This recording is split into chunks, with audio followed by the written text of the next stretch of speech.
In the fourth watch of the night, he came to them, walking on the sea. But when the disciples saw him walking on the sea, they were terrified, and they said, "It's a ghost!" And they cried out in fear. But immediately Jesus spoke to them, saying, "Take heart, it is I. Do not be afraid." And Peter answered him, "Lord, if it is you, command me to come to you on the water." And Jesus said, "Come."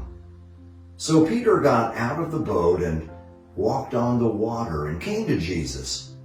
But when he saw the wind, he was afraid and began to sink, and he cried out, "Lord, save me." And Jesus immediately reached out his hand and took hold of him, saying to him, "O you of little faith, why did you doubt?" From Matthew 14:25-31. You know, we all experience hardship, pain, and sadness throughout life. It's inevitable. We wonder why things happen, and sometimes we'll never know. In these times, we can stray from God or think He's punishing or abandoning us. We might quit going to church or praying. We might get angry and think He's against us or not for us. But when pain draws near, what if we ran toward God instead of away? God loves us and wants us to trust Him in all circumstances. We can cling to Him. Rather than thinking that God is punishing us, we can remember that He's pursuing us. He's healing us, comforting us, and guiding us.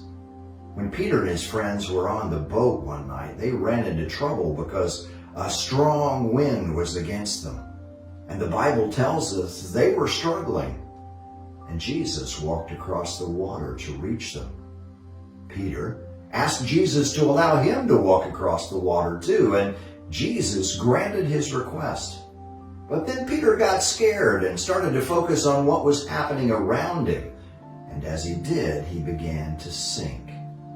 When he cried out to Jesus for help, Jesus reached out and caught him. As he did, he reminded Peter to have faith.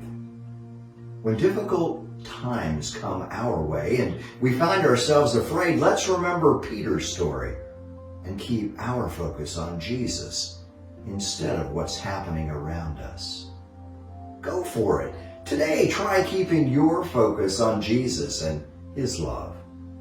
Remember, Jesus is pursuing you. Let Him into your heart and to change and grow your faith. Don't stare at the storm.